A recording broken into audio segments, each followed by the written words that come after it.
Is there an actor slash actress whose movies you will not watch? If so, who and why? My mother refuses to see any film with Rowan Atkinson because she only sees him as Mr. Bean for everything. Personally, I think that just makes his role funnier. He basically was Mr. Bean in Johnny English. He was basically Mr. Bean in Rat Race. I think you mean Lord Blackadder. Baldrick, you wouldn't see a subtle plan if it painted itself purple and danced on top of a harpsichord singing subtle plans are here again. Am I jumping the gun, Baldrick? Or are the words I have a cunning plan marching with ill-deserved confidence in the direction of this conversation? Everything with German actor Matthias Schweighöfer in it is an absolute no-go for me. He's very popular and it feels like he's the lead in every shallow bullshit comedy Germany has made in the last decade.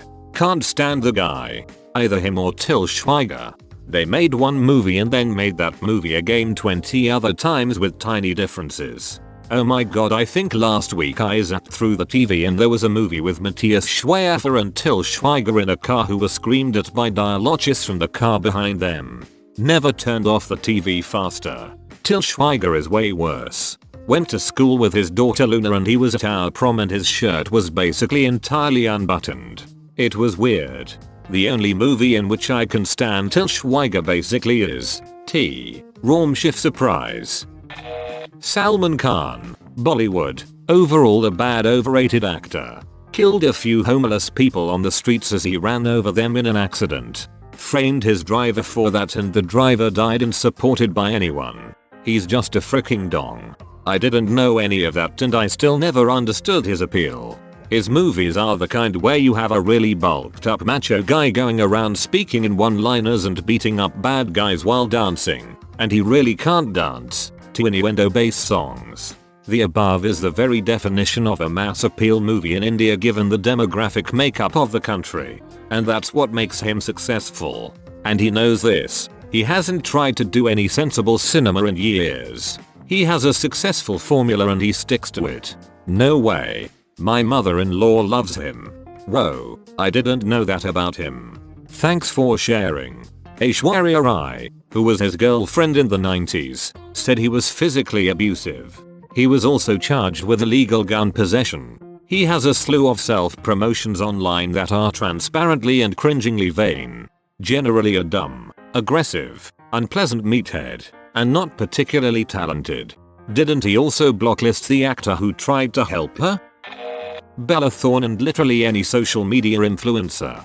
Have you ever seen that god-awful series, Attaway General? Its main cast entirely consists of TikTok influencers. And yes, it's as awful as you can imagine it is. Oh my god, the Gen Z hospital spoof makes much more sense now. Not an actor, but the guy who directed Jeepers Creepers. Dude was a pedophile and assaulted a 12-year-old boy from one of his movies. Dude then recorded it and got caught with a bunch of other child pornography in his house. If I recall correctly, he only got sentenced 3 months. Bummed me out hearing that, because I highly enjoyed Jeepers Creepers. A very good horror movie that didn't rely on gore to sell it. In conclusion, nobody likes Gwyneth Paltrow or James Corden.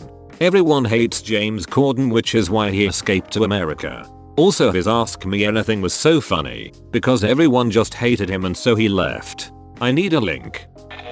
Right now I'm into Handmaid's Tale, and let me tell you, Elizabeth Moss's face is pissing me off like no other.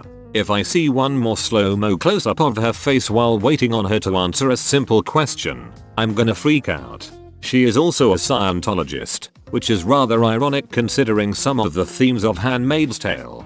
I feel like I could have written this. I absolutely hate some of her acting choices. There are times when she plays June as mentally regressing to her childlike state, which is valid considering the situation she is placed in. But the lines of dialogue seem to be written for a furious, angry and more powerful delivery. Regardless of all of that, the goddamn slow-mo film school bag of tricks are deployed far too often on that show. I think it's excellently produced overall, but if they cut out 80% of the close-ups of June staring into the middle distance, the show would be even better. It irks me that Gilead has given her 1000 chances when in reality they would have put her on the wall the first time she got caught. I mean, I know they have to keep the story moving for more seasons, but it seems like her character is playing with cheat codes activated. I am sick of the slow-mo close-ups in TV in general. I don't want to see anybody that close up, and certainly not for an extended period of time. Most Scientologist actors, especially Elizabeth Moss. How are you gonna star in a TV show about a cult taking over a country when you're in a cult that wants to take over the country? Whoa. I had no idea she was in Scientology too. Wait until you hear about Michael Penner. No.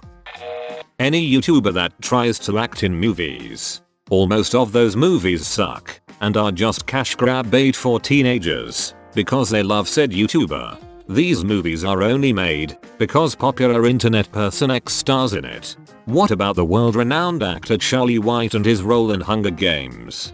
Don't forget his masterpiece as Officer Greg in Last of the Grads. I was going to write this. LOL. The original was Fred and that was so horrible. At least Fred was just basically taking his online videos and making it a show movie. I find it hilarious when they try to have the YouTuber act a supposedly serious part and it just turns into a cringe fest due to their zero acting skills. Steven Seagal. He's a terrible actor, director, and screenwriter. And those are his good points. Steven Seagal is an inspiration to everyone looking to make in the entertainment industry. He sets the bar so low, how could you not reach it? If Jean-Claude Van Damme movies are considered B category, then Steven Seagal movies have to be Z category, because Steven Seagal makes JCVD look like Joaquin Phoenix in comparison. I think a big difference is, with Steven Seagal you get the feeling that he really wants people to take his movies somewhat seriously and see him as some kind of badass in real life. With JCVD however, he seems much more self-aware with what he's doing. Just a simple action flick in which he beats some thugs up. And that self-awareness can go a long way in how people perceive a movie. Fun fact, Steven Seagal went to high school with my aunt and he's in her yearbook. But he denies he ever went there. Heard he's an a-hole, haha. Gwyneth Paltrow. Her arrogance, if that's what you call it, makes her completely unappealing. Hey man, give her a break. She had some bread recently. It was really traumatic. Yeah, give her a break. Her PP candle blew up in some guy's face and he's talk of suing her. Seriously, she's going through such a hard time right now. Do I hate her? Yes. Do I still watch Iron Man and pretend she's not there? Also yes. It's so weird cause the whole MCU cast are just as lovable as their characters for the most part. They're all very down to earth. And then there's Gwyneth Paltrow. I love Pepper and her performance as her is great. But Gwyneth is just one bizarre individual. There's this Indian actor called Salman Khan who's a garbage human being and a convicted criminal still making movies. Came here hoping to find this guy. He's just so much worse, as a person, than pretty much every other actor on this list except maybe Kevin Spacey, who might also not be as bad. He is just the worst. He has no talent, makes very dumb movies, and yet somehow has rabid fans defending him. His fanbase is just as dumb as those of say Rajnikanth. Except that Rajnikanth seems to be a good human being, while Salih Khan barely qualifies at being human. Oh god. I hate him. Black Buck case and even the pedestrian Runova. The vehicular manslaughter case is absurd. He was drunk driving, crashed into a bakery, killing 1 and injuring 3. Then he got his manservant driver to say they were the driver.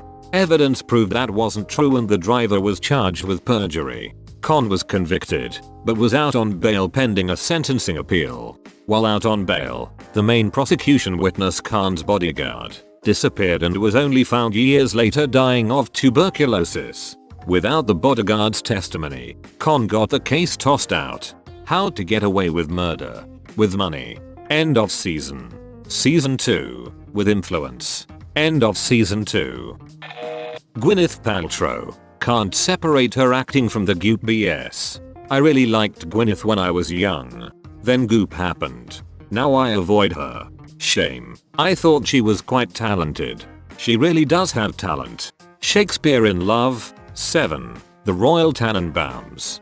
But I can't tell if she's a raging narcissist or just a freaking idiot. It's okay. She can be both. Though I got to ask, when you say that, do you mean anything with a big role or just BC she's in it? Like, would you not watch Avengers even if she has like a 2 minutes of screen time? Gwyneth Paltrow doesn't even know she's in that movie. James Corden. I just find him very annoying. His Ask Me Anything was freaking hilariously terrible. He got ripped to shreds. I discovered that Ask Me Anything last night and was physically shaking with laughter in bed trying not to wake up my husband. Just absolutely slaughtered. You got really aggressive and threatening, in a chubby way. Like a boozy panda. I'm dead. They deleted the proof tweet as well, presumably to draw less people to it and the comments. My god, those comments are legendary. The edits at the bottom as well. LOL. Thanks everyone for the comments. We looked at a few and decided it was a write-off by the social media guy in charge of that Reddit account. Absolutely got fired for that. Look into the account's post history. Pretty active, posting clips from the show, then the Ask Me Anything, then nothing.